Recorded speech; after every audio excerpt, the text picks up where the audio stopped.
Hello viewers, আসসালামু আলাইকুম। আজকের পর্বে আমি আপনাদের সঙ্গে শেয়ার করব মালাই কেকের রেসিপি। কেক তৈরি করার ঝামেলা ছাড়াই আপনারা 10 মিনিটে বানিয়ে নিতে পারবেন তুলতুলে মালাই কেকের রেসিপি।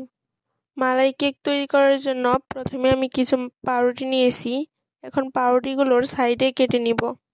পাউরুটিগুলো কাটা হয়ে গেলে এক সাইডে রেখে দিব। মালাই কেকের জন্য প্রথমে আমি ক্যারামেলটা তৈরি করে নেব। ক্যারামেল তৈরি করার জন্য আমি এখানে 1 কাপ চিনি নিয়েছি এবং সামান্য পরিমাণ পানি দিয়ে দিব। ক্যারামেলটা তৈরি হয়ে গেলে এখন গরম দুধে ক্যারামেলটা ছেড়ে দিব। কিছুক্ষণ নাড়াচাড়া করার পর ক্যারামেলটা গলে যাবে।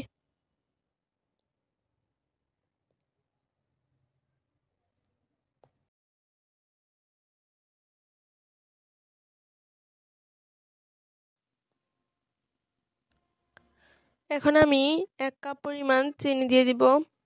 চিনিটা দেওয়া হয়ে গেলে দুধটা কিছুক্ষণ নাড়াচাড়া করে ঘন করে নিব। ঘন হয়ে আসলে তখন নামিয়ে নিব। এখন আমি একটি প্লেটে পাউরুটিগুলো নিয়েছি।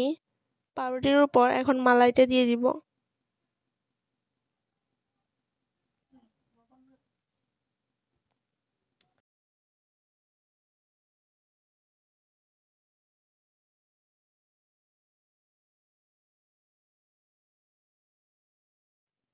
মালাইটা দেওয়া হয়ে গেলে এর উপর আমি কাঠবাদাম দিয়ে দিব। আপনারা চাইলে যে কোনো বাদাম দিতে পারেন। এখন মালাই কেকটা ফ্রিজে 1 ঘন্টার মতো রেখে দিব। তো আজকে আমার রেসিপিটি এই পর্যন্তই। আপনারা সবাই ভালো থাকবেন এবং আমার চ্যানেলটি সাবস্ক্রাইব করে দিবেন। আল্লাহ হাফেজ।